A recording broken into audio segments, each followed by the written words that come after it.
시간 우리 같이 함께 좀 기도하며 나아갔으면 좋겠습니다. 예배의 본질은 하나님께 드리는 것입니다. 이 시간 우리가 하나님 앞에 우리의 마음과 우리의 삶과 또 우리의 시간, 우리의 또 중심, 우리의 물질, 또 우리의 삶의 모든 영역들을 하나님 앞에 구별하여 드리며, 하나님 이 시간 우리가 하나님 앞에 우리의 삶을 구별하여 드리며 예배할 때 하나님의 은혜를 부어 주십시오. 우리 하나님의 은혜를 구하며 같이 함께 한 마음으로 좀 주님 앞에 기도하며 나아가도록 하겠습니다. 살아계신 하나님 아버지 감사합니다. 하나님 오늘 또 우리 가운데 이 귀한 시간 허락하셔서 하나님을 예배하게 하시고 또 하나님의 은혜 가운데 우리가 머물게 하시니 주님 감사를 드립니다. 하나님 우리가 오늘 살아가는 것 또한 하나님의 은혜입니다. 하나님의 그 놀라운 선물을 우리가 기억하게 하시고 하나님께서 베풀어 주신 그 은혜로 말미암아 하나님 우리가 기뻐하며 감사함으로 하나님을 예배하는 시간이 되게 하여 주시옵소서. 하나님 우리의 모든 존재를 주님 앞에 구별하여 드릴 때 주님 홀로 영광 받으시고, 특별히 이 시간 하늘의 문을 여셔서 하나님의 그 풍성한 기름 부으심과 은혜가 하나님 사모하는 심령마다 부어지는 시간이 되도록 주님 인도하여 주시며, 특별히 하나님 우리를 위하여 생명 내어주신 그 주님의 십자가의 복음, 그 십자가의 사랑, 그 십자가의 은혜를 깊이 경험하여 하나님 우리의 삶이 승리하는 삶으로 변화되어지는 시간 되도록 하나님 우리와 함께하여 주시옵소서. 살아계신 하나님 감사합니다. 오늘도 이 거룩한 주일에 우리가 한 교회로, 한 공동체로 모여서 하나님을 예배하게 하시니 주님 감사를 드립니다. 오늘 예배를 통하여 주님만 영광 받아 주시고, 특별히 하늘의 기름 부으심으로 하나님 우리를 충만하게 채워 주시옵소서. 감사를 드리며 살아계신 예수님의 이름으로 간절히 기도하옵나이다. 아멘. 다 같이 일어나셔서 사도신경으로 우리의 신앙을 고백하도록 하겠습니다. 나는 전능하신 아버지 하나님, 천지의 창조주를 믿습니다. 나는 그의 유일하신 아들 우리 주 예수 그리스도를 믿습니다. 그는 성령으로 잉태되어 동정녀 마리아에게서 나시고 본디오 빌라도에게 고난을 받아 십자가에 못 박혀 죽으시고 장사된 지 사흘 만에 죽은 자 가운데서 다시 살아나셨으며 하늘에 오르시어 전능하신 아버지 하나님 우편에 앉아 계시다가 거기로부터 살아있는 자와 죽은 자를 심판하러 오십니다. 나는 성령을 믿으며 거룩한 공교회와 성도의 교제와 죄를 용서받는 것과 몸의 부활과 영생을 믿습니다. 아멘.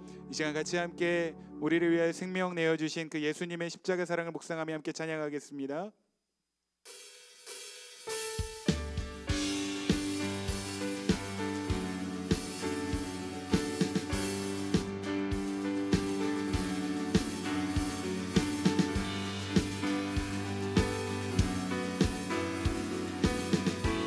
모니터에 피아노 조금만 키워주세요. 주 달려 죽은 십자가 우리가 생각할 때에 세상에 속한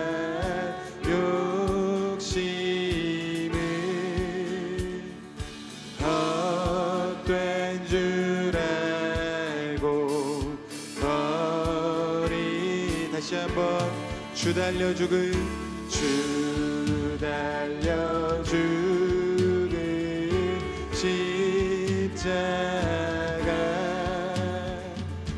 우리가 생각할 때에 세상에 속한 욕심을 헛된 줄 알고 버리, 오 놀라운 십자가, 오 놀라운 십자가, 날 위해 죽으신 주인의 생명 얻네. 오 놀라운 십자가, 오 놀라운 십자가, 모두 나와 주의 은혜를 찬양하리. 박힌 손과 못 박힌 손과 나오니 큰 자비 나타내셨네.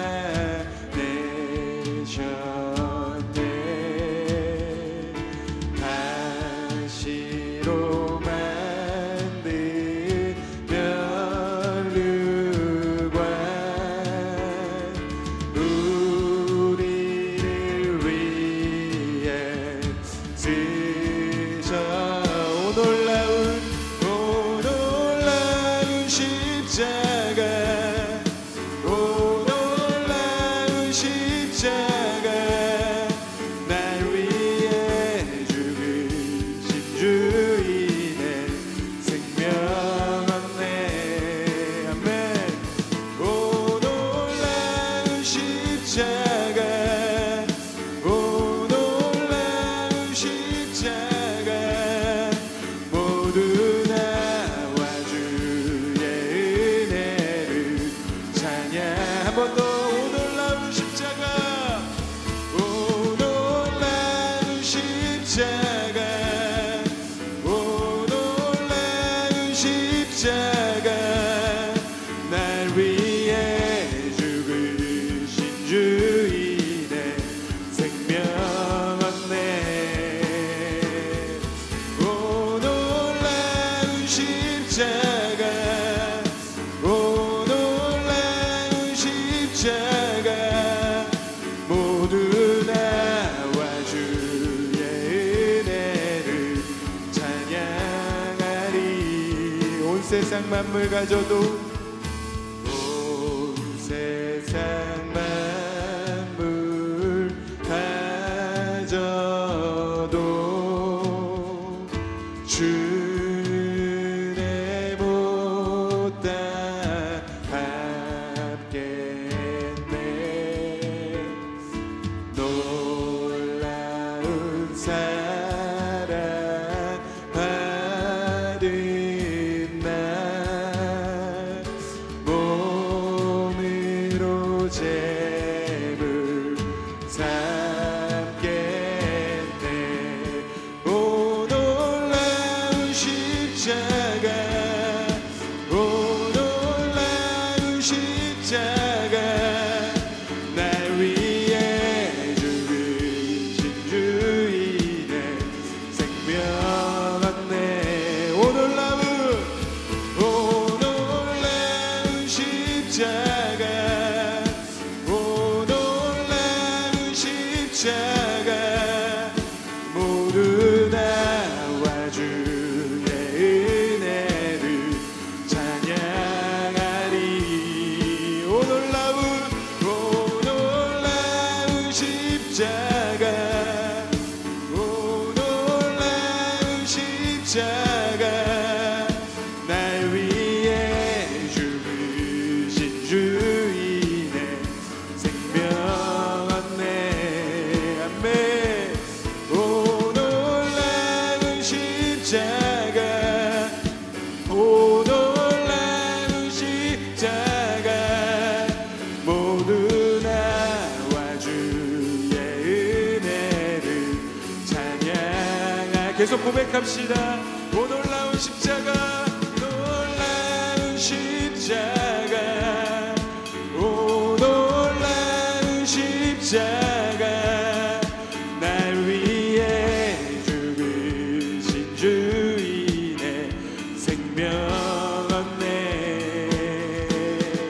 오 놀라운 십자가, 오 놀라운 십자가, 모두 나와 주의 은혜를 찬양하리.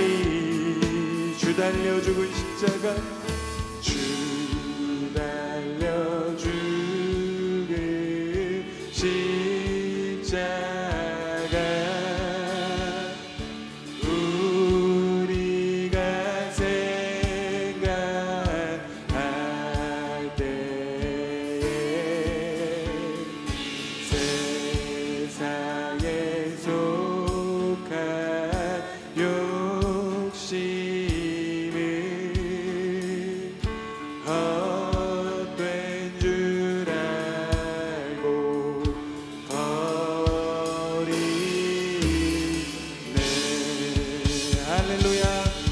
십자가의 은혜로 우리를 구원하신 주님께 우리 감사로 박수로 영광 올려드리겠습니다.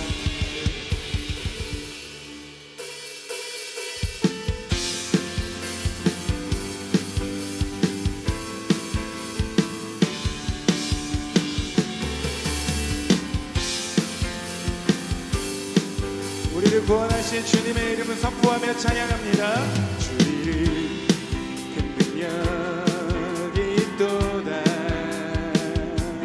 난 믿네. 그 이름 예수의 그 이름 부를 때 새 생명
바다 덮음같이 물이 바다 덮음같이 주 영광 채우소서. 산 위에서 계곡까지 우리 찬양 울리네. 하늘에서 열방까지 우리 노래 가득하네. 산 위에서 계곡까지 우리 찬양 울리네. 하늘에서 열방까지 우리 노래 가득하네.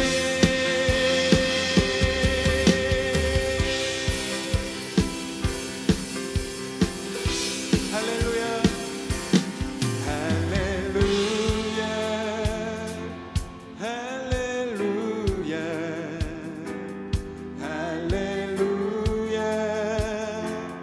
할렐루야 할렐루야 할렐루야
수의 무기 내게 소용없고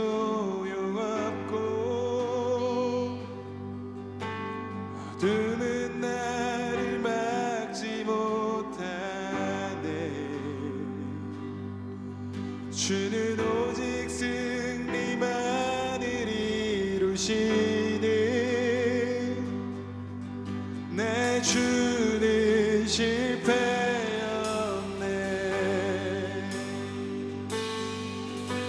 내 주는 실패 없네.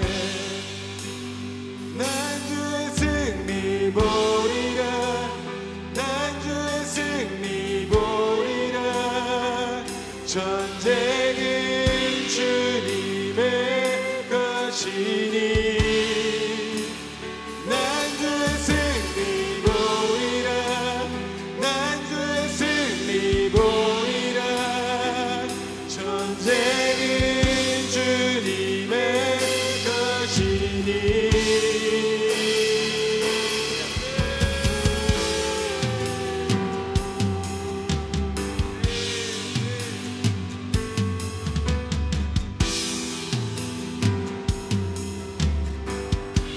예수 이름 안에 주 예수 이름 안에 크신 능력 임재한 모든 전쟁이 이기네 거대함 앞에 맞서 싸우리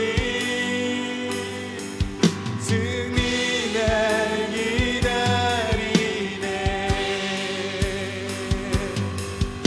승리 날 기다리네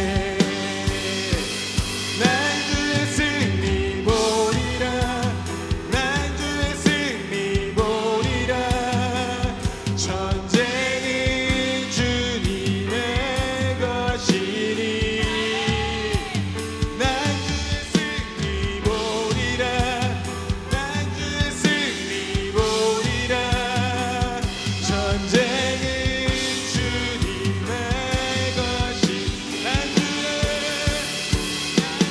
승리 보리라 난 주의 승리 보리라 전쟁은 주님의 것이니 난 주의 승리 보리라 난 주의 승리 보리라 전쟁은 주님의 것이니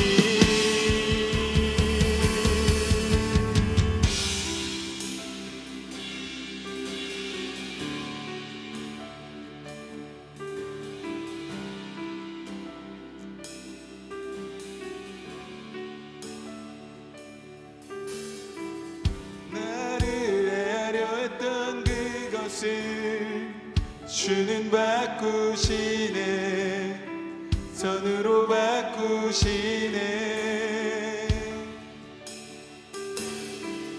나를 해하려 했던 그것을 주는 바꾸시네 선으로 바꾸시네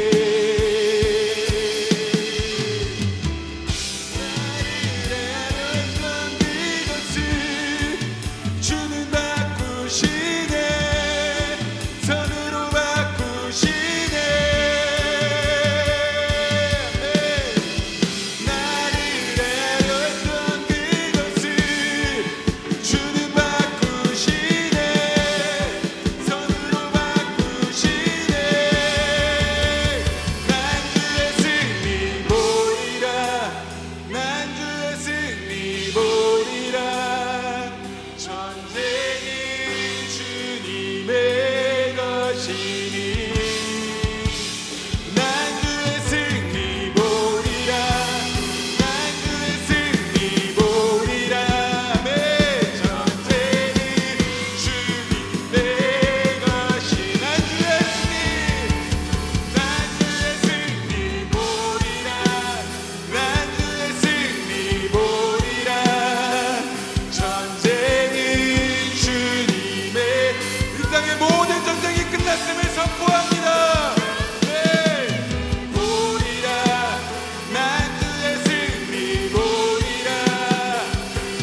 두려움 없습니다.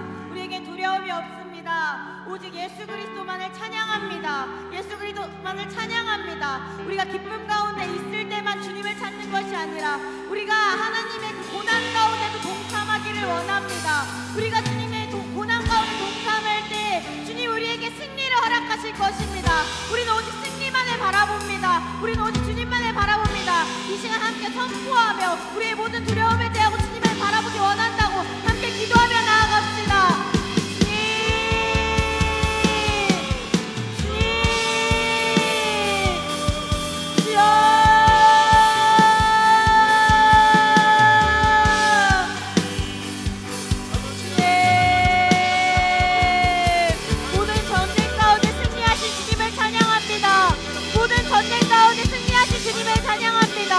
우리의 죄 가운데 승리로 우리를 구원하신 주님을 찬양합니다.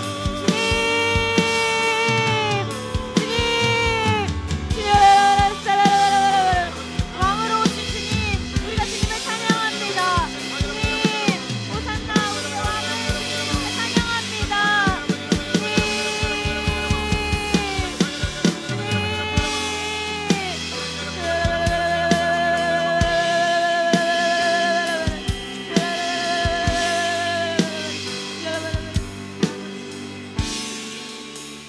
할렐루야. 예수 그리스도의 그 십자가의 복음의 능력 가운데 우리 안에 있는 모든 상처와 우리 안에 있는 모든 아픔들이 완전히 회복되었음을 믿음으로 선포합니다. 우리를 묶고 있는 모든 어둠의 영들과 어둠의 결박들이 완전히 풀어졌고 떠나갔음을 믿음으로 선포합니다. 하나님, 오늘 주 예수 그리스도 안에서 완벽하게 우리는 해방되었으며 자유케 되었고 주님께서 우리 가운데 이미 완전한 승리를 허락하셨음을 믿음으로 선포합니다. 하나님, 우리가 하나님의 자녀된 자로서 그 승리를 누리며 살아가게 하시니 주님 감사를 드립니다. 하나님, 오늘 우리가 그 십자가의 복음의 능력을 다시 한번 더 깊이 경험하고 알기를 원합니다.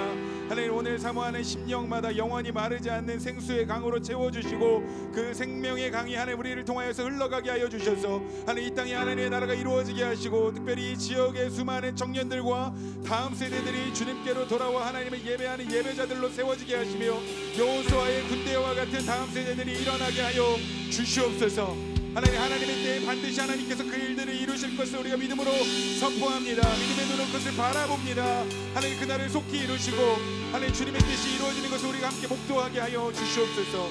특별히 하나님, 오늘 우리가 예배하는 이 자리 가운데에도 하늘의 문을 여셔서 하나님의 그 성령의 기름 부으심을 부어주시며 하나님의 그 말씀을 우리를 채워주셔서 하나님 성령의 능력과 말씀의 그 능력 가운데 우리가 온전한 승리를 맛보아 누리는 시간이 되도록 하나님 우리와 함께하여 주시옵소서. 주님, 우리가 주님의 말씀 듣기를 원합니다.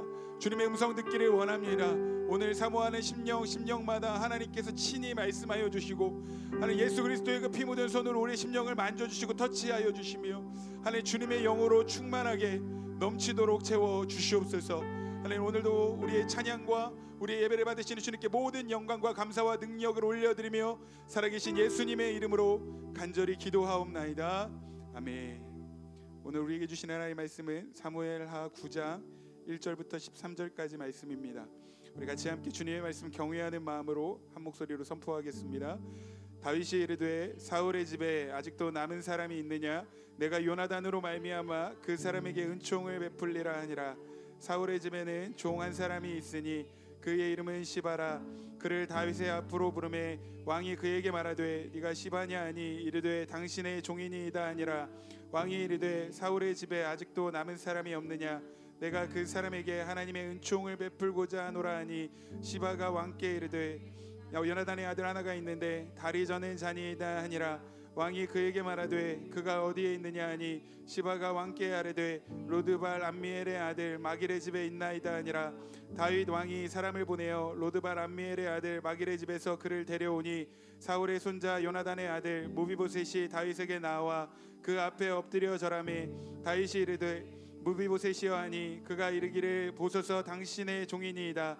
다윗이 그에게 이르되 무서워하지 말라. 내가 반드시 내 아버지 요나단으로 말미암아 내게 은총을 베풀리라. 내가 내 할아버지 사울의 모든 밭을 다 내게 도로 주겠고 또 너는 항상 내 상에서 떡을 먹을지니라 하니 그가 절하여 이르되 이 종이 무엇이기에 왕께서 죽은 개 같은 나를 돌아보시나이까 하니라. 왕이 사울의 시종 시바를 불러 그에게 이르되 사울과 그의 온 집에 속한 것은 다 내가 다 내 주인의 아들에게 주었노니 너와 내 아들들과 내 종들은 그를 위하여 땅을 갈고 거두어 내 주인의 아들에게 양식을 대주어 먹게 하라. 그러나 내 주인의 아들 무비보셋은 항상 내 상에서 떡을 먹으리라 하니라. 시바는 아들이 15명이요 종이 20명이라. 시바가 왕께 아뢰되 내 주 왕께서 이 모든 일을 종에게 명령하신 대로 종이 준행하겠나이다 하니라. 무비보셋은 왕자 중 하나처럼 왕의 상에서 먹으니라. 무비보셋에게 어린 아들 하나가 있으니 이름은 미가더라. 시바의 집에 사는 자마다 무비보셋의 종이 되니라. 무비보셋이 항상 왕의 상에서 먹음으로 예루살렘에 사니라. 그는 두 발을 다 절더라. 아멘.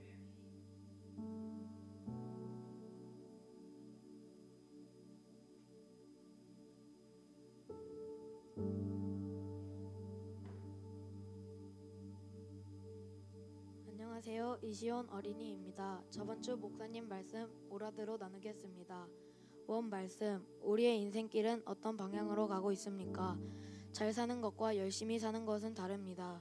열심히 사는 것은 무언가를 위해 마음을 쏟으며 사는 것이고, 잘 사는 것은 바르게 사는 것을 의미합니다. 돈이 많아도 잘 못 살 수 있고, 돈이 없어도 잘 살 수 있습니다.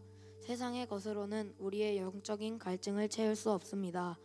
요한복음 4장 14절, 내가 주는 물을 마시는 자는 영원히 목마르지 아니하리니 내가 주는 물은 그 속에서 영생하도록 솟아나는 샘물이 되리라. 요한복음 6장 51절, 나는 하늘에서 내려온 살아있는 떡이니 사람이 이 떡을 먹으면 영생하리라. 내가 줄 떡은 곧 세상의 생명을 위한 내 살이니라 하시니라. 우리에게 필요한 것은 영원한 생수가 되시고 영원한 떡이 되시는 예수님 한 분이십니다. 이것을 믿고 예수님을 따르고 동행하며 사는 삶이 잘 사는 삶입니다. 그래서 사도 바울은 예수님을 만난 이후로 자신이 유익하다고 여기던 유익하다고 여기던 것들을 모두 버리고 배설물로 여기며 주님이 내 인생의 전부이십니다 라고 고백했습니다. 예수님을 믿기 전 사울은 성공한 사람이며 미래가 보장되어 있는 사람이었습니다. 그리고 사울은 스데반 집사님이 순교하실 때 그것이 마땅하다고 여겼으며 교회를 없애려고 애쓴 사람이었습니다. 그런데 바울이 다메섹으로 가는 길에서 예수님이 만나주셨습니다. 예수님을 만나고 바울에게는 몇 가지 문제가 생겼습니다. 첫 번째로 시력을 잃었습니다. 시력을 잃은 바울은 다메섹으로 가는 이유가 달라졌습니다. 바울은 그리스도인을 핍박하러 가는 것이 아니라 하나님께 쓰임받기 위해 다메섹으로 갔습니다. 중요한 것은 눈에 보이지 않습니다. 우리가 눈이 보이지 않을 때 누군가의 손에 이끌려 가기 위해서 믿음이 필요합니다. 바울에게 두 번째 문제가 있었는데 그것은 다메섹에 들어가서 3일 동안 아무도 바울을 찾아가 주지 않은 것입니다. 하지만 하나님은 바울에게 3일을 허락하신 이유는 과거를 청산하는 시간을 주신 것입니다. 바울은 그 시간을 허비하지 않고 금식했습니다.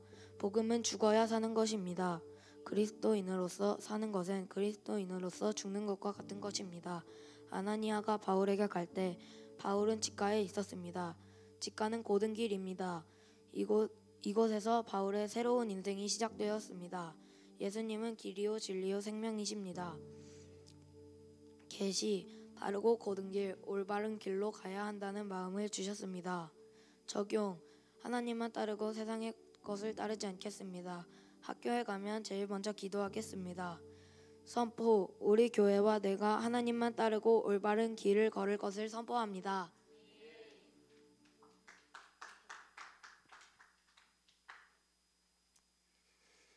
감사합니다. 우리 옆에 계신 분들과 한번 이렇게 눈을 마주치면서 인사했으면 좋겠습니다. 예수님만이 길이요 진리요 생명이십니다.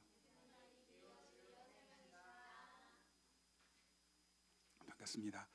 오늘 예배를 준비하면서 저희가 이제 마음의 예배 시간을 갖는데 저희 시은이 저희 딸이 옆에 와서 저한테 이렇게 조용히 얘기를 하는 거예요. 근데 저희 시은이가 아직 한글을 잘 읽지는 못하는데 몇 가지 읽을 수 있는 단어가 있습니다. 하나님, 예수님, 이시은, 이시온, 이시우, 이영훈, 강희슬 딱 이렇게 읽을 수 있는데 여기에 마음의 예배에 딱 그 질문에 하나님의 자녀로 살아가는 데 있어서 뭐 이런 질문이 있었잖아요. 근데 시은이가 제 옆에 딱 오더니 아빠 저기 하나님이 있어. 딱 이렇게 얘기하는 거예요. 하나님이라는 글씨가 보였다는 거죠. 근데 저는 마치 그 말이 하나님께서 지금 우리와 함께하고 계시는구나 라는 그런 사인처럼 좀 들려졌습니다. 여러분, 주님께서 오늘 우리와 함께하고 계시는 줄 믿으시기를 바랍니다. 다른 어떠한 것이 아니라 우리와 함께하고 계시는 그 하나님으로 인하여 여러분들이 충분히 만족하고, 우리가 정말 방금 오라드로 고백했던 것처럼 우리의 영원한 생수가 되시고 영원한 생명의 떡이 되시는 예수님 한 분으로 충분합니다 라고 고백하시는 저와 여러분들이 되실 수 있기를 소망합니다. 여러분들에게 있어서 가장 소중한 친구는 누구인가요? 한번 떠올려 보실래요? 마음속으로 한번 떠올려 보세요. 나에게 있어서 가장 소중한 친구는 과연 누구인가? 그리고 또 한 가지 질문은 그 소중한 친구를 위해서 여러분들이 어떤 것까지 할 수 있겠습니까? 저는 여러분들이 다 소중해요. 승엽이도 목사님 소중하지? 네, 목사님 위해서 어떤 것까지 할 수 있겠니? 네, 성경에 보면 우정 하면 떠오르는 사람들이 있죠. 각별하고 아주 특별한 우정을 가졌던 관계 누구죠? 다윗과 요나단입니다. 성경은요, 다윗과 요나단이 얼마나 특별한 관계였는지에 대해서 아주 많이 반복해서 이야기를 하고 있습니다. 사무엘상 18장 1절 제가 그냥 읽을게요. 사무엘상 18장 1절 말씀에 보면 다윗이 사울에게 말하기를 마침에 요나단의 마음이 다윗의 마음과 하나가 되어 요나단이 그를 자기 생명같이 사랑하니라. 사무엘상 19장 1절 말씀에서는 사울이 그의 아들 요나단과 그의 모든 신하에게 다윗을 죽이라 말하였더니 사울의 아들 요나단이 다윗을 심히 좋아하므로, 사무엘상 20장 17절 말씀에는 다윗에 대한 요나단의 사랑이 그를 다시 맹세하게 하였으니 이는 자기 생명을 사랑과 같이 그를 사랑함이었더라. 사무엘하 1장 26절 말씀에서는 이 사무엘하 1장 26절에 이제 요나단이 죽은 다음에 다윗이 고백하는 이야기인데, 다윗이 이렇게 이야기를 하죠. 내 형 요나단이여, 내가 그대를 애통함은 그대는 내게 심히 아름다움이라 그대가 나를 사랑함이 기이하여 여인의 사랑보다 더하였도다 라고 이야기를 합니다. 그만큼 굉장히 특별하고 아주 각별한 그런 우정, 어떻게 보면 다윗이 고백했던 것처럼 남녀가 사랑하는 것보다 더 깊이 사랑했던 사이가 다윗과 요나단이 아니었나라고 생각이 됩니다. 실제로 요나단은요, 사울 왕이 다윗을 죽이려고 할 때마다 몇 번씩 다윗을 도와주었습니다. 그런데 사실은 현실적으로 조금 생각해 보면 다윗과 요나단은 뭔가 이렇게 특별한 사이가 될 만한 그런 관계는 아니었다는 거죠. 왜냐하면 요나단은 다윗을 죽이려고 혈안이 되어 있었던 사울 왕의 아들이었기 때문입니다. 다시 말하면 이제 요나단은 사울 왕의 뒤를 이어서 이스라엘 민족을 이끌어 가야 할 지도자로 선택되어진 그런 사람이었다는 겁니다. 그런데 하나님께서는 사울 왕을 패하시고 다윗을 왕으로 세우시기로 결정하셨죠. 그러니까 어떻게 보면 다윗과 요나단은 뭔가 이렇게 특별하고 각별한 우정을 나누는 그런 사이가 아니라 왕이라는 자리를 두고 치열하게 싸우는 어떤 경쟁자, 라이벌, 원수가 되는 것이 더 어울리는 그런 관계였다는 거죠. 그런데 사무엘상 말씀에서 다윗과 요나단의 이야기를 여러분들이 주의 깊게 살펴보시면 이 두 사람은요, 왕이 되는 것에는 전혀 관심이 없는 것처럼 보인다는 거죠. 어떻게 보면 이제 다윗은 하나님께서 보시기에도 왕이 될 만한 제목이었지만 이스라엘 백성들이 볼 때에도 뭔가 이스라엘 민족을 위해서 혁혁한 공을 세웠던 탁월한 그 뭐라고 할까요? 라이징 스타. 그러니까 이제 다윗이 골리앗을 죽이고 돌아왔을 때도 이스라엘 백성들이 외치잖아요. 사울은 천천히요, 다윗은 만만이다. 그리고 나중에 이제 사울을 피해서 도망쳐요. 도망쳐서 이제 이방 땅에 갔을 때 이방인들이 다윗을 보고 이 사람은 이스라엘 민족의 왕이다라고 이야기를 합니다. 아직 왕은 아닌데 다른 사람들이 볼 때도 뭔가 이 사람은 왕이 될 만한 제목처럼 보였다는 거예요. 그런 의미에서 사울 왕이 다윗을 죽인다고 하면 누가 가장 큰 이익을 볼까요? 다름 아닌 요나단이었을 거라고 생각이 돼요.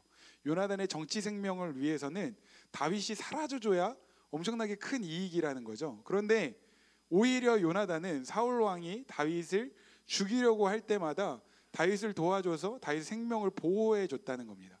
왜 요나단이 다윗을 이렇게 보호해 줬을까? 몇 가지 이유가 있다고 생각이 되는데, 첫 번째는 지금까지 우리가 살펴보았던 것처럼 다윗과 요나단은 굉장히 절친한 각별한 우정을 나눈 사이였기 때문이라고 생각이 되고, 두 번째 이유는 요나단이 하나님을 향한 믿음을 가진 사람이었기 때문이다 라고 생각이 되더라고요. 사무엘상 14장 말씀에 보면 요나단이 600명의 군인들과 함께 전쟁에 나가서 블레셋의 대군과 싸우는 장면을 기록하고 있습니다. 성경을 보면 그때 블레셋의 군대가 바다의 모래와 같이 많은 숫자였다라고 이야기를 하고, 그냥 숫자, 현실만 놓고 볼 때는 요나단과 이스라엘 군인들이 이길 만한 가능성이 전혀 없어서 두려워하고 있을 때, 요나단은 상황과 현실을 바라보는 것이 아니라 하나님을 신뢰하는 믿음을 가지고 전쟁에 나아가서 결국에는 승리를 쟁취했다는 거죠. 근데 저는 그 말씀을 묵상하면서 요나단이 정말 아무것도 기대할 것이 없고 아무런 소망이 없는 그런 전시 상황 속에서도 하나님을 신뢰하는 믿음을 발휘할 수 있었던 이유는 그 상황이 너무나도 절박했기 때문이 아니라 평소에도 하나님을 향한 믿음을 가진 사람이었기 때문에, 그 믿음이 훈련되어져 있던 사람이었기 때문에 정말 절박하고 아무런 소망이 보이지 않는 그런 전시 상황 속에서도 믿음을 발휘해서 결국에는 승리를 쟁취해내는 그런 사람이 될 수 있었던 것이 아닌가, 그런 생각이 들더라고요. 요나단은 믿음이 있는 사람이었습니다. 다시 말하면 이제 사울 왕을 패하고 이스라엘 민족의 새로운 왕으로 세워질 사람이 자신이 아니라 다윗, 하나님은 지금 다윗을 선택해서 세우실 것이다 라고 하는 그런 믿음이 요나단에게 있었기 때문에 사울 왕이 죽이려고 할 때마다 뭔가 자신의 어떤 미래와 정치 생명을 위해서 행동하는 것이 아니라 계속해서 다윗을 보호해주는 친구가 될 수 있지 않았을까라고 생각이 됩니다. 그러니까 요나단은요, 믿음이 있었던 사람이라는 거예요. 그리고 마지막으로 이제 이 요나단이 사울로부터 다윗을 보호해 줄 때 사무엘상 20장 말씀에 보면 요나단이 다윗에게 이런 부탁을 해요. 사무엘상 20장 14절부터 17절까지 같이 한번 읽어보겠습니다. 시작. 너는 내가 사는 날 동안에 여호와의 인자하심을 내게 베풀어서 나를 죽지 않게 할 뿐 아니라 여호와께서 너 다윗의 대적들을 지면에서 다 끊어버리신 때에도 너는 내 인자함을 내 집에서 영원히 끊어버리지 말라고.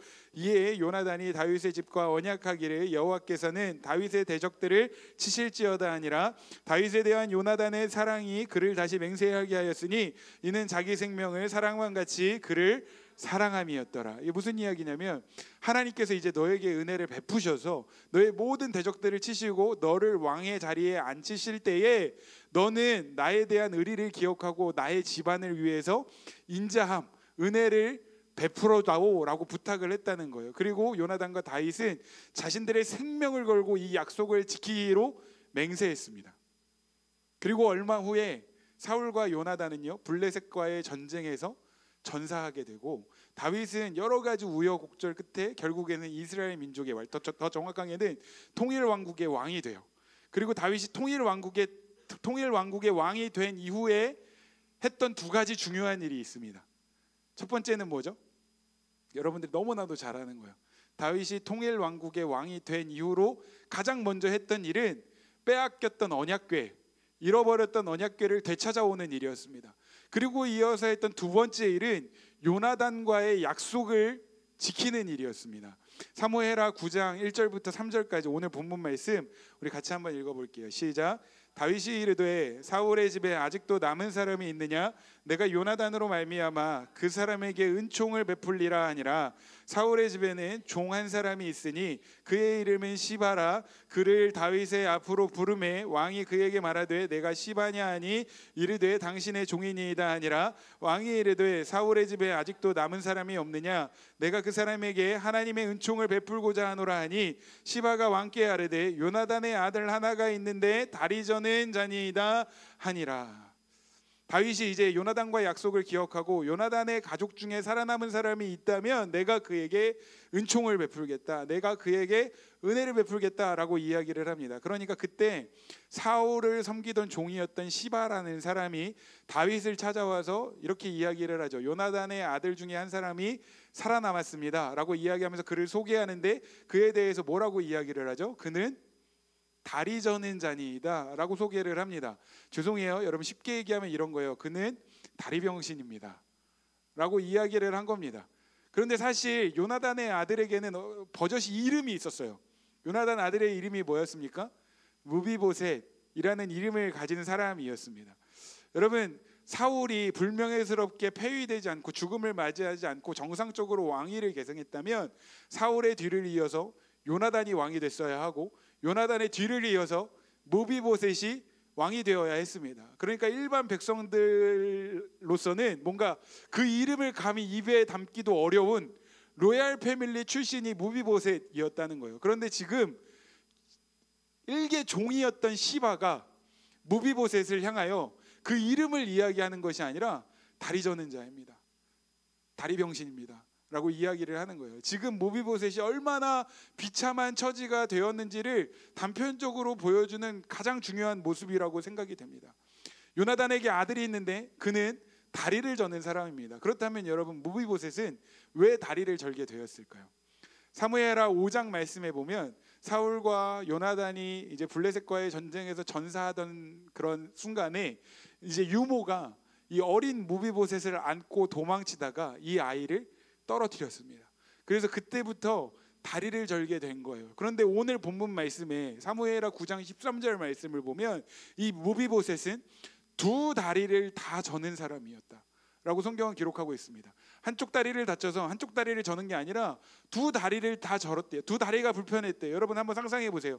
한쪽 다리, 우리 다리를 전다고 하면 한쪽이 불편해서 이렇게 걷는 걸 생각하죠. 근데 두 다리가 다 불편했다는 겁니다. 어떻게 걸었을까요?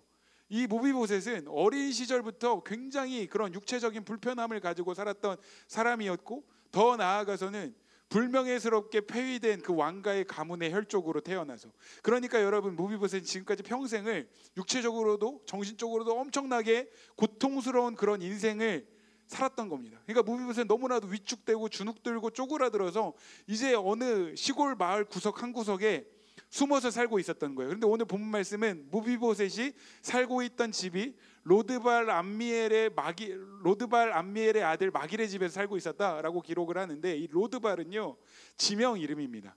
암미엘은 사람 이름인데 로드발은 지명 이름이에요. 근데 로드발을 히브리어로 하면 로는 아니다 라는 의미를 가지고 있고, 드발은 목초지라는 뜻을 가지고 있습니다. 그러면 로드발은 무슨 뜻입니까? 목초지가 아니다라는 거예요. 지금 무비보셋이 있는 곳은 목초지가 아니다. 다시 말하면 광야고 황무지와 같은 곳에서 무비보셋이 살고 있었다는 거예요. 저는 이것이 무비보셋의 지금 삶의 현실을 보여주는 가장 중요한 지명이라고 생각이 됩니다. 완전히 주눅들고 위축되고 쪼그라들어서 황무지 같은 인생, 광야와 같은 인생을 살고 있는 사람이 무비보셋이었다는 거예요. 그런데 어느 날 다윗 왕이 사람을 보내서 무비보셋을 찾아옵니다. 그리고 무비보셋에게 이렇게 이야기를 하는 거예요. 다윗 왕이 당신을 지금 찾고 있습니다. 지금 당신은 당장 성으로 가야 합니다 라고 요청을 하는데, 그때 여러분 생각해 보세요. 무비보셋의 입장에서 어떤 생각이 들었을까요? 여러분, 정치 세계라는 게 그렇잖아요. 직전 여당 출신은 숙청이 되는 게 인지상정입니다.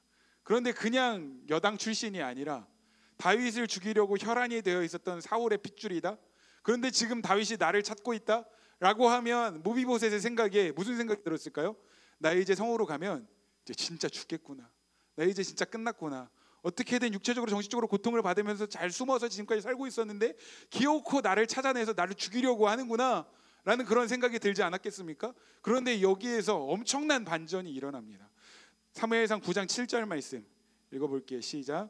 다윗이 그에게 이르되 무서워하지 말라. 네가 반드시 내 아버지 요나단으로 말미암아 너에게 은총을 베풀리라. 내가 내 할아버지 사울의 모든 밭을 다 내게 도로 주겠고 또 너는 항상 내 상에서 떡을 먹을지니라 하니라. 아멘. 아멘. 내가 너에게 은총을 베풀겠다. 내가 너에게 은혜를 베풀겠다.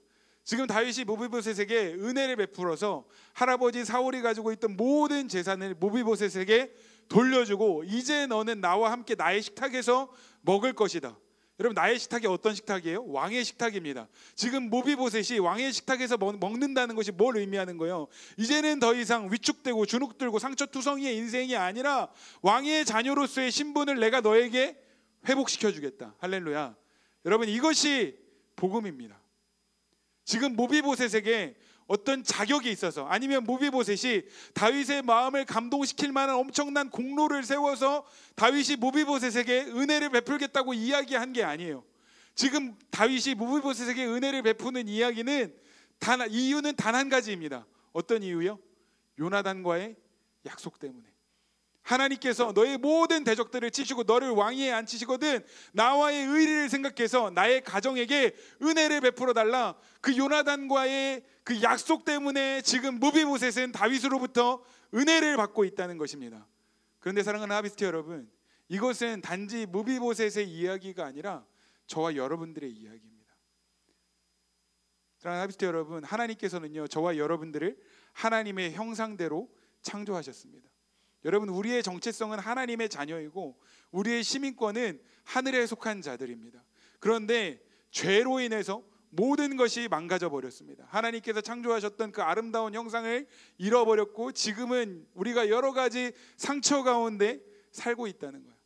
죄송합니다만 여러분들 스스로 솔직하게 한번 생각해 보십시오. 지금 겉으로 볼 때는 다 멀쩡해 보이지만 사실 우리 안에 남들에게는 드러낼 수 없는 여러 가지 많은 상처와 아픔과 문제들을 가지고 살아가는 것이 우리의 실체라는 거예요. 하나님만 아시고 나만 알고 있는 그런 아픔과 그런 연약함들과 문제들이 여전히 우리 가운데 있다는 거죠. 아무런 꿈도 없이, 아무런 소망도 없이, 기대할 것도 없이 살아가는 것이 사실은 우리의 삶의 죄로 인해 망가진 우리의 삶의 현실이라는 겁니다. 여러분들의 꿈은 무엇입니까? 초등학교 때 여러분들의 꿈은 뭐였어요? 모르긴 몰라도 대부분 대통령을 한 번쯤은 꿈꿔보았을 것입니다. 요즘 우리나라의 어떤 정세가 조금 그래서 대통령이라는 그런 이미지가 조금 부정적으로 느껴지기는 하지만 그래도 여러분 초등학교 때 꿈, 장래 희망하면 우리 정말 고민 없이 대통령을 썼던 그런 시기가 있잖아요. 시온은 없어? 고맙다. 우리 시온이는 이제 지금 아직 초등학생인데 시온이의 꿈이 뭐예요? 나사에 들어가서 과학자가 돼서 타임머신을 만든다. 여러분들 무슨 생각이 드십니까? 네? 과연 이루어지겠어? 초등학생이니까 그런 꿈을 꿀 수 있지? 다 이게 죄로 망가져서 그런 생각을 하는 거예요. 네, 저는 저희 시온이가 이런 꿈을 잃어버리지 않기를 기대하고 응원합니다. 근데 여러분 초등학생 때는요 아주 거창한 꿈을 꿔요. 근데 중학생이 되면 중학생 때는 좀 괜찮아요. 그래도 과학자, 변호사, 의사가 되겠습니다. 저는 중학생 때 목사가 되겠다고 결정했거든요. 중학생 때는 그래도 괜찮은 꿈을 꿉니다. 근데 고등학생이 되면요 갑자기 꿈이 소박해집니다. 인서울에 있는 대학교라도 갔으면 좋겠다. 그리고 대학생이 되면요 졸업하고 취업하면요 뭔가 내가 거창하고 대단한 꿈을 꾼다고 이야기하면 사람들로부터 비웃음을 사기 십상입니다. 왜요?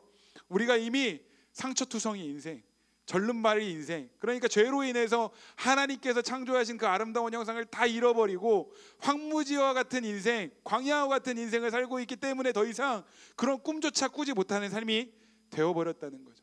무비보셋의 모습은 사실 저와 여러분들의 모습과 다르지 않다는 겁니다. 그런데 정말 완전히 위축되고 쪼그라들어서 주눅들고 상처투성이 인생, 광야와 같은 황무지와 같은 인생을 살고 있는 무비보셋을 다윗이 찾아내서 이야기하기를 내가 너에게 은혜를 베풀겠다고 이야기를 하는 거예요. 그런데 하나님이 오늘 우리에게 하시고 싶은 이야기가 이것입니다. 황무지와 같은 인생, 광야와 같은 인생, 상처투성이 인생, 아무런 소망도 없이 살아가는 우리를 찾아내셔서 우리에게 말씀하시기를 내가 너에게 은혜를 베풀기를 원한다. 사랑하는 아들아, 사랑하는 딸아, 내가 너에게 은혜를 베풀기를 원해.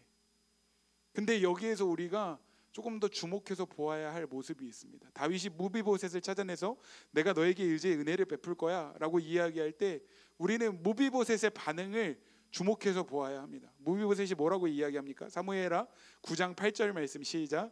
그가 절하여 이르되 이 종이 무엇이기에 왕께서 죽은 개 같은 나를 돌아보시나이까. 왕이시여 어찌하여 죽은 개와 같은 나에게 은혜를 베푸십니까? 이게 무슨 말이에요? 저는 지금 왕이 베푸시는 이런 은혜를 받을 만한 그러한 자격이 없는 사람입니다 라고 고백하고 있는 겁니다.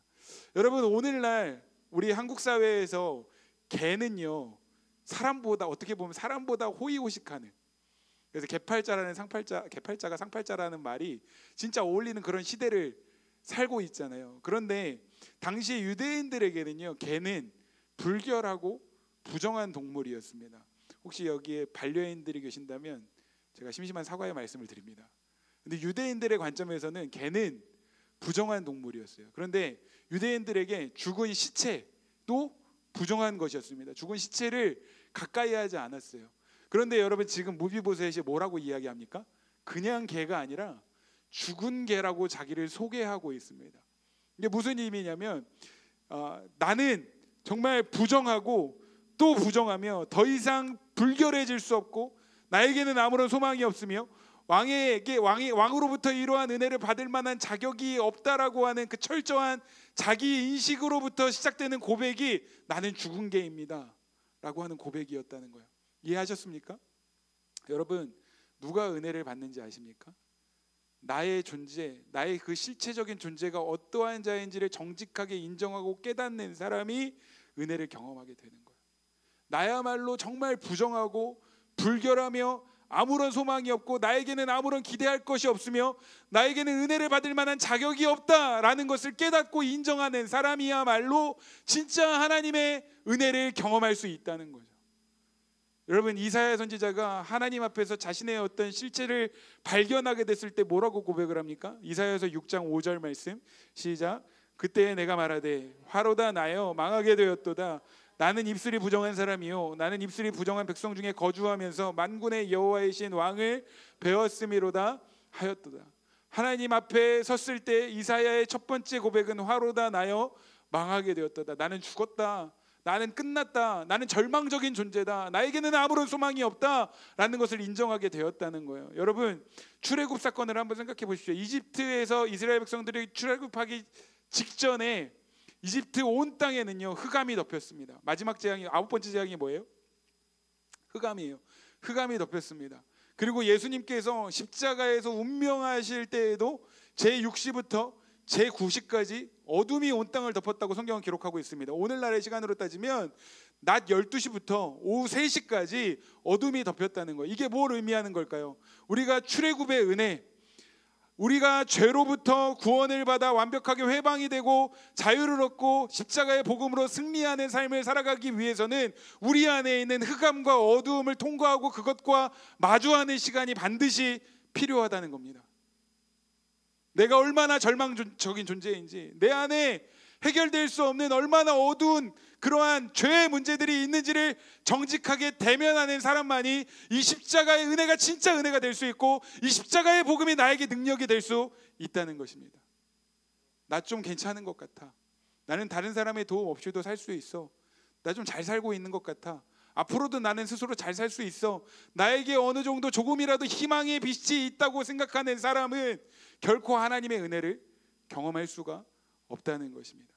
다시 한번 말씀드리지만 나에게는 정말 아무런 가능성이 없고 나는 정말 절망적인 존재이고 죄로 말미암아서 모든 것이 망가진 아무것도 기대할 것이 없는 존재라는 것을 깨닫는 사람이 하나님의 은혜를 경험할 수 있는 거예요.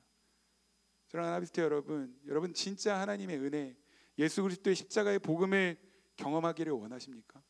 그러면 오늘 여러분들의 존재적인 실체가 어떠한 모습인지 하나님 앞에 정직하게 대면하여 서시고 여러분들의 모습을 인정하시고 하나님 앞에 철저하게 통곡하며 회개하는 시간을 가지시기를 바랍니다. 나야말로 죽은 개와 같은 존재, 나야말로 부정하고 또 부정하며 불결하고 아무것도 기대할 것이 없고 아무것도 자랑할 것이 없으며 하나님으로부터 은혜를 받을 만한 자격이 없는, 하나님 앞에서는 화로다 나여 망하게 되었도다, 나는 죽을 수밖에 없는 존재라는 것을 여러분들이 인정하는 시간이 되시기를 주님의 이름으로 축복합니다. 무비보셋은요 다윗 앞에서 저야말로 죽은 개와 같은 존재입니다. 내가 당신으로부터 이러한 은혜를 받을 만한 자격이 없습니다라고 고백할 때 여러분 다윗은요 그럼에도 불구하고 무비보셋에게 은혜를 베풀기로 작정했습니다.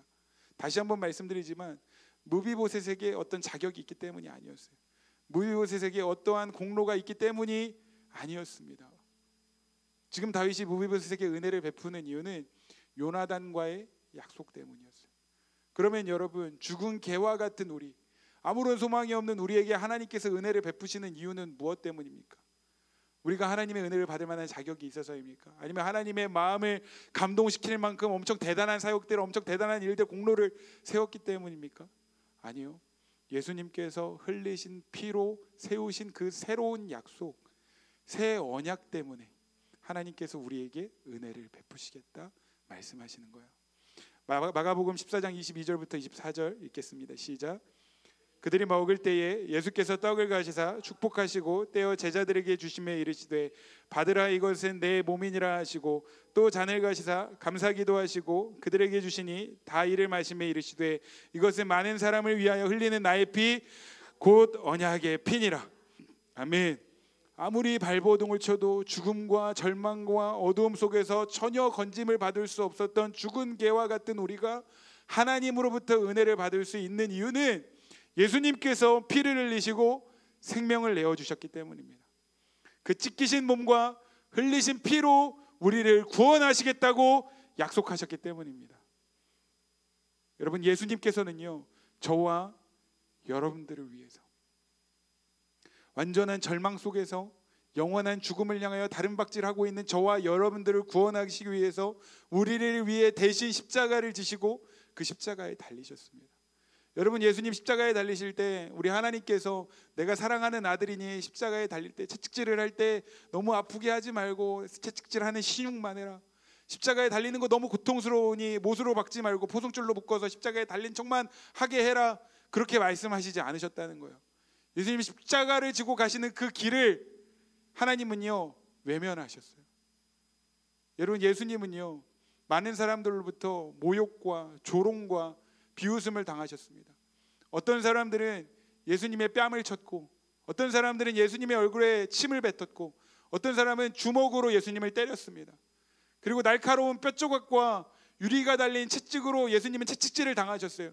채찍에 맞으실 때마다 살점과 근육들이 떨어져 나가서 온몸이 피투성이가 되셨습니다. 그리고 그렇게 상처 입은 몸으로 그 무거운 십자가를 지고 언덕을 오르셨습니다.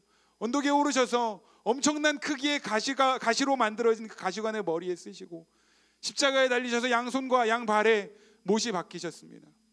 그 십자가 위에서 예수님은요 제대로 숨을 쉴 수조차 없으셨어요. 그리고 엄청난 허기와 갈증을 느끼셨고, 무엇보다 예수님은 영원전부터 영원후까지 단 한 번도 단절된 적 없었던 아버지 하나님과 완벽하게 분리되셨고 그 십자가 위에서 완전히 버림받으셨습니다. 그리고 옆구리에 창이 찔리셨고 그 옆구리에서 모든 물과 피를 쏟으시고 결국에는 그 십자가 위에서 운명하셨다는 거예요. 이 끔찍한 고통과 고난을 당하신 이유가 누구 때문입니까?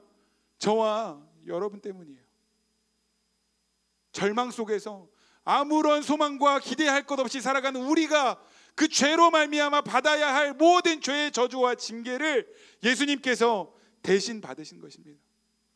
상처투성이인 인생인 저와 여러분들을 회복시키시기 위해서, 영원한 갈증과 영원한 허기를 완전히 채워주시기 위해서, 절망과 어둠 속에 갇혀있는 우리를 해방시키시고 우리에게 자유를 주시기 위해서, 죽음 앞에 던져진 우리에게 영원한 생명을 주시기 위해서 예수님께서 십자가에 달려 죽으셨다는 것입니다. 이게 기독교의 복음이고 이게 기독교의 아이러니입니다. 죽어야 사는 거야. 우리가 얼마나 절망적인 존재인지를 알아야 그때 비로소 희망을 발견하게 되는 것입니다. 우리 안에 얼마나 어두운 어두움이 있는지를 알아야 비로소 진리의 빛이 더 선명해지는 거예요. 예수 그리스도의 십자가에 동참할 때에야 비로소 예수님의 생명이 우리의 생명이 되는 거예요. 이것이 바로 다른 모든 종교와 완전히 차별되는 지점입니다. 다른 종교들은요 잘 살아야 한다고 이야기를 합니다. 어떻게 해서든 잘 살아야 돼요. 신으로부터 인정을 받고 은혜를 받으려면 신이 감동할 만큼 잘 살아야 한다고 이야기를 합니다. 그런데 잘 살면 은혜를 받지만 잘 살지 못하면 징계를 받는 거예요. 그런데 기독교는 완전히 반대로 이야기합니다. 우리 인간이라는 존재, 죄로 인해서 완전히 망가져버린 인간이라는 존재는 하나님을 감동시킬 만큼 잘 살 수 있는 존재가 아니라고 이야기를 하는 거죠. 우리가 하나님을 감동시킬 만큼 잘 살아서 은혜를 받는 것이 아니라 오히려 우리는 다 양 같아서 그릇 행하여 각기 제 길로 갔고 하나님께서 기뻐하시지 않는 일들을 반복하며 살고 있지만 하나님께서 우리에게 먼저 은혜를 베풀어 주셨고, 할렐루야. 우리가 하나님을 사랑하기 전에 하나님께서 우리를 먼저 사랑하셨다라고 말씀하고 있는 것입니다. 그래서 바울은 이렇게 고백합니다. 디모데전서 1장 15절 말씀 시작. 미쁘다 모든 사람이 받을 만한 이 말이요 그리스도 예수께서 죄인을 구원하시려고 세상에 임하였다 하였도다. 죄인 중에 내가 괴순이라. 바울은요, 스스로의 존재를 내가 나야말로 죄인 중에 괴수입니다 라고 고백을 하고 있습니다. 그런데 지금 이것은 바울이 예수님을 처음 마주한 순간 예수님 앞에 고백했던 고백을 기록한 게 아니에요. 지금 바울이 이 편지를 누구에게 쓰고 있습니까?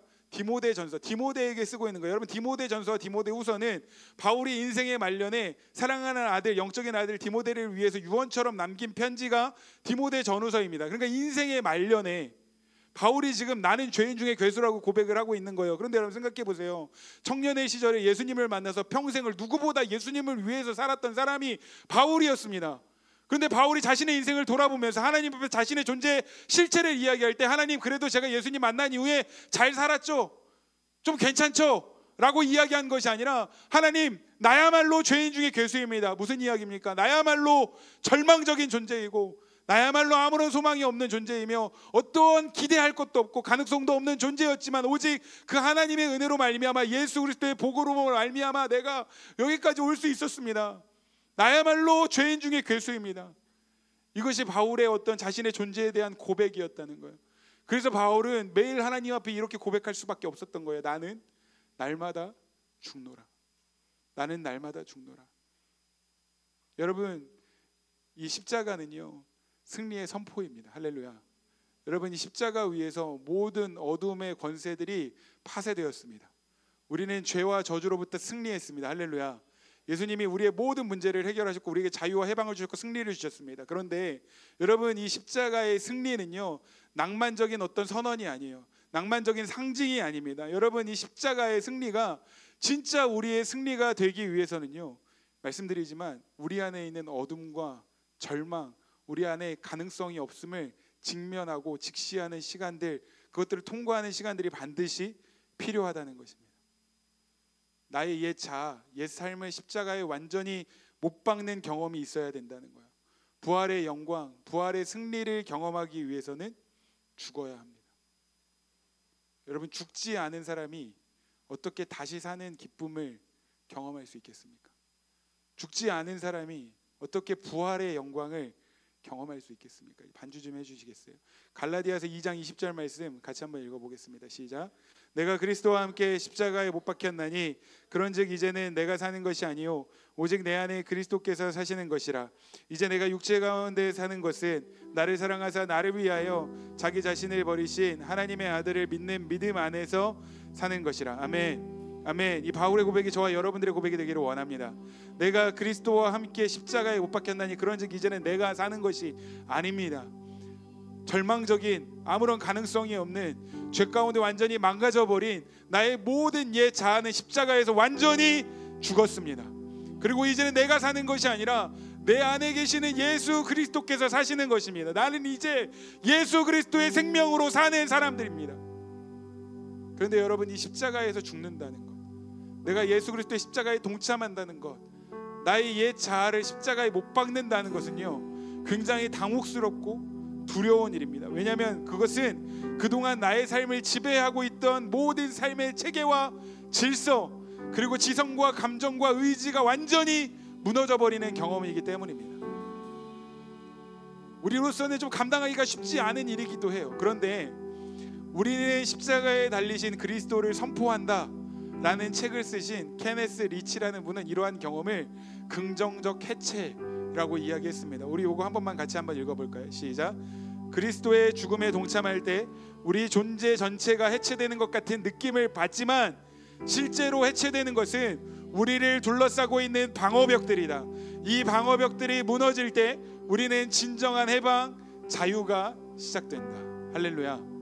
할렐루야.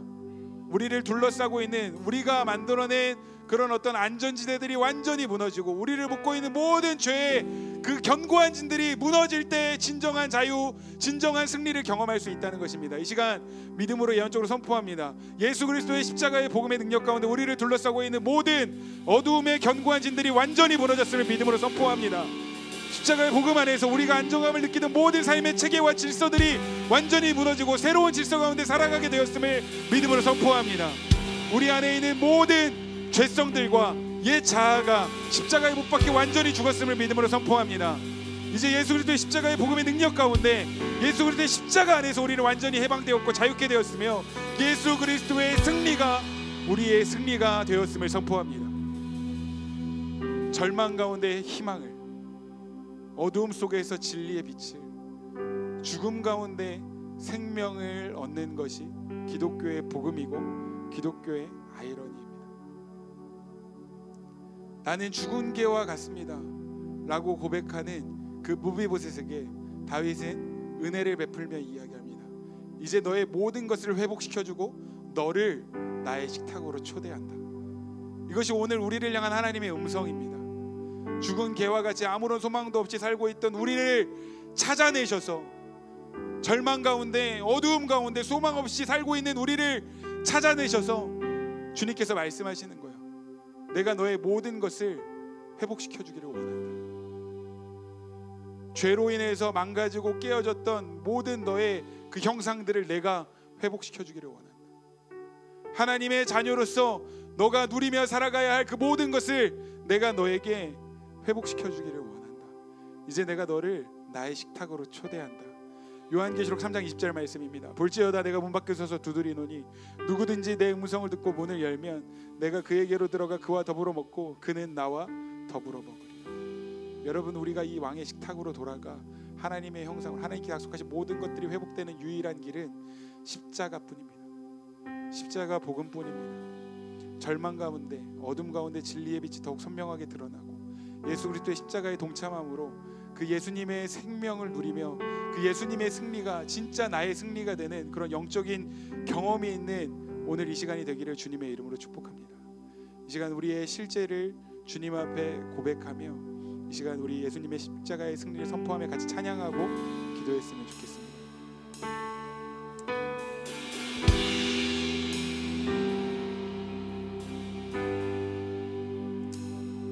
우리 안에 있는 모든 것들, 우리 둘러싸고 있는 모든 것들이 무너졌음을 믿음을 선포합니다. 원수의 무기, 원수의 무기 내게 소용없고 어둠은 나를 막지 못하네. 주는 오직 승리만을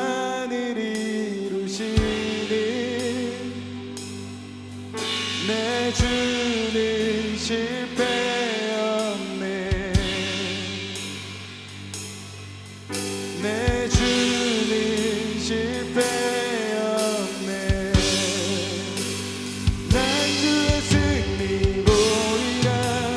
난 주의 승리 보리라. 전쟁은 주님의 것이니 난 주의 승리 보리라. 난 주의 승리 보리라. 전쟁은 주님의 것이니. 아멘.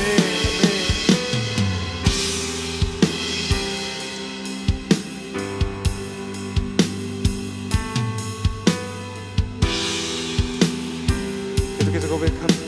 주 예수 이름 안에, 주 예수 이름 안에 크신 능력, 인제한 모든 전쟁이 이기네. 아멘. 거대함 앞에 맞서 싸우리. 승리날 기다리네. 또 승리날 기다리네. 난 주의 승리 보리라. 난 주의 승리 보리라. 전쟁은 주님의 것이니 난 주의 승리 보리라. 난 주의 승리 보리라.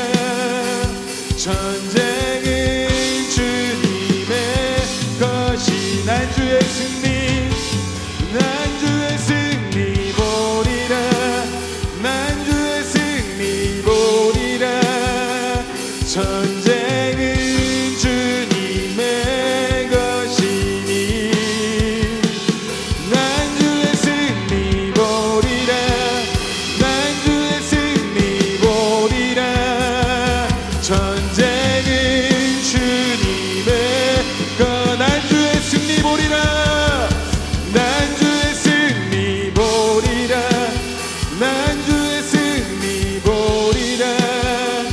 전쟁은 주님의 것이니 난 주의 승리 보리라 난 주의 승리 보리라 전쟁은 주님의 것이니. 사랑하는 미스터 여러분, 이미 예수 그리스도께서 십자가 위에서 완전한 승리를 이루셨습니다. 예수 그리스도의 승리가 우리의 승리가 되기를 원합니다. 그런데 여러분, 이 승리가 정말 나의 승리가 되기 위해서는 먼저는 우리의 존재적인 실체를 직시하고 하나님 앞에 정직하게 인정하는 시간이 필요합니다. 하나님, 나야말로 죽은 개와 같은 존재입니다. 절망적인 존재, 아무런 소망과 가능성이 없는 존재, 아무것도 기대할 것이 없는 존재, 죄로 인해서 완전히 망가져버리고 여전히 상처투성이 인생을 살아가며 광야와 황무지 같은 인생을 살아가고 있는 것이 나의 모습입니다. 하나님, 나를 기억하여 주시고 나에게 은혜를 베풀어 주시옵소서. 우리 같이 함께 나의 존재를 주님 앞에 고백하면서 우리 주님의 이름 세번 부르고 우리 합심하여 기도하며 나가도록 하겠습니다.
예수 그리스도의 십자가의 복음으로 말미암아 우리 안에 있는 모든 견고한 진들이 무너졌음을 믿음으로 선포합니다.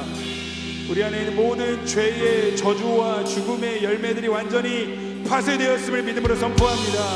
예수 그리스도의 십자가의 복음의 능력 가운데 우리가 완전히 회방되었으며 자유케 되었음을 믿음으로 선포합니다. 예수의 생명이 나의 생명이 되었음을 믿음으로 선포합니다. 예수 그리스도의 십자가 복음의 승리가 나의 승리가 되었음을 믿음으로 선포합니다. 모든 죄의 율무들은 파쇄될지어다, 파쇄될지어다, 파쇄될지어다. 우리 안에 있는 모든 연약함들과 관계들은 돌파될지어다, 돌파될지어다. 여러분, 십자가의 승리를 선포하며 기도하십시오. 이 시간 다시 한번 주님의 이름을 세 번 부르고 선포하며 믿음으로 기도하며 나아가도록 하겠습니다. 주여,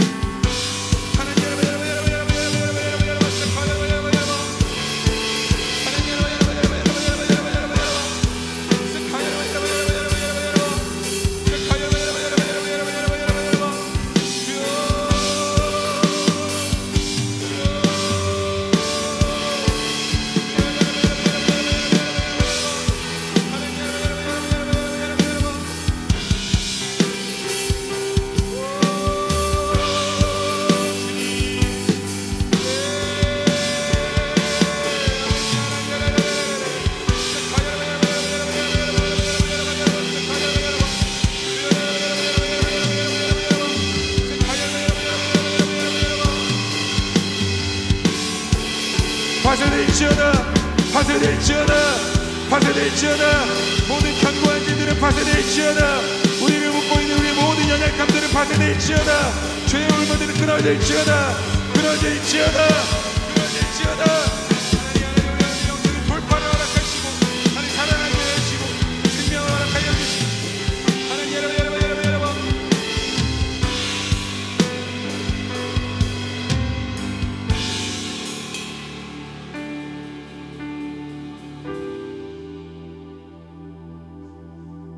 살아계신 하나님, 죄의 저주로 말미암아 완전히 망가지고 상처투성이 인생, 절름발이 인생, 광야와 황무지와 같은 인생을 살고 있던 우리를 찾아내셔서 하나님 우리에게 은혜를 베풀어 주시니 주님 감사를 드립니다. 아무런 자격과 공로가 없음에도 오직 예수 그리스도의 그 십자가 위에서 세우신 그 새 언약으로 말미암아 우리 가운데 은혜를 베풀어 주시고 하나님 우리의 모든 죄와 저주를 끊으시며 하나님 우리에게 영원한 생명을 허락하여 주시니 주님 감사를 드립니다. 하나님 우리가 그 십자가의 은혜가 얼마나 큰지 얼마나 놀라운 것인지를 늘 기억하며 그 복음의 은혜의 감격 가운데 사는 자들이 되게 하여 주시옵소서. 하나님 그 예수 그리스도의 십자가의 승리를 날마다 누리며 살아가는 삶이 되게 하여 주시옵소서. 다시 예전의 삶으로 돌아가지 않기를 원합니다.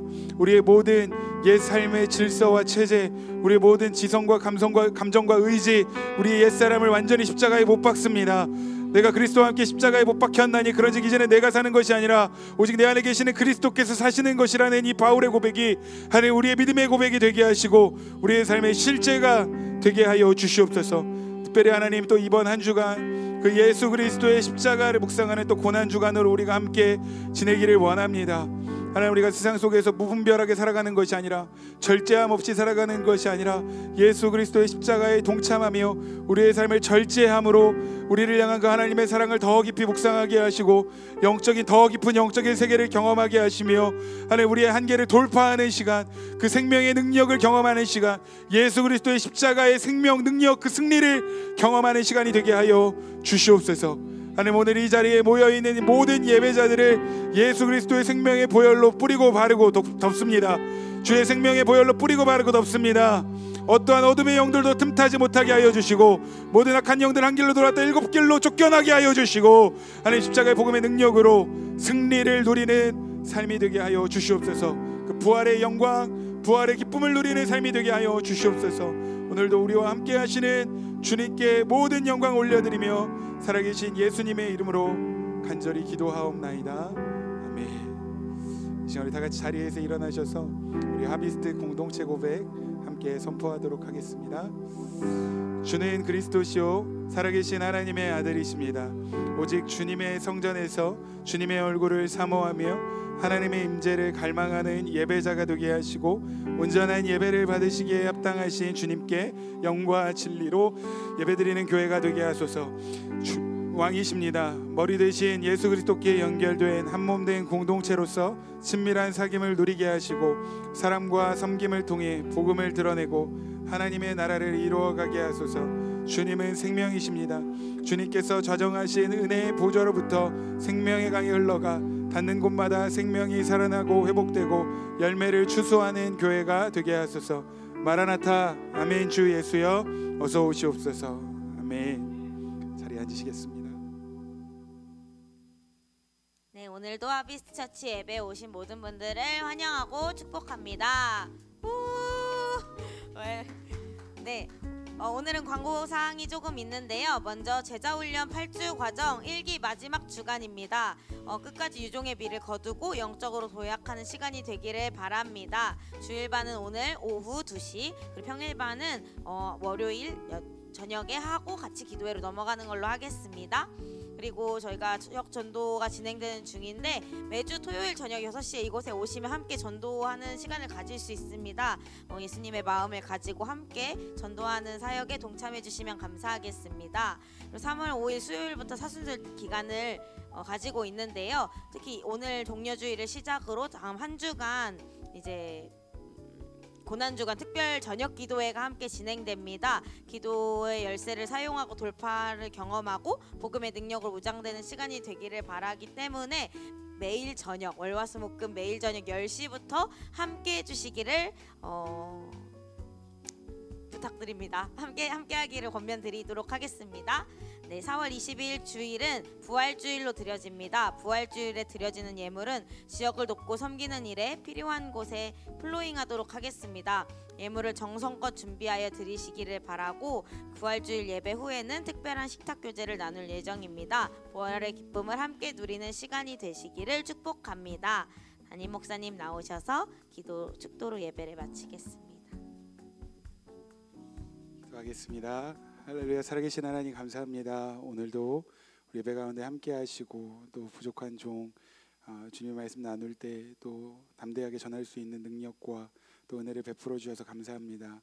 하나님, 부족한 종의 모습은 가리우시고 오직 예수 그리스도의 십자가의 복음만 우리 예배자들의 삶 가운데 심겨지게 하시며 복음의 능력으로 또 한 주 승리하는 삶이 되도록 주님 인도하여 주시옵소서.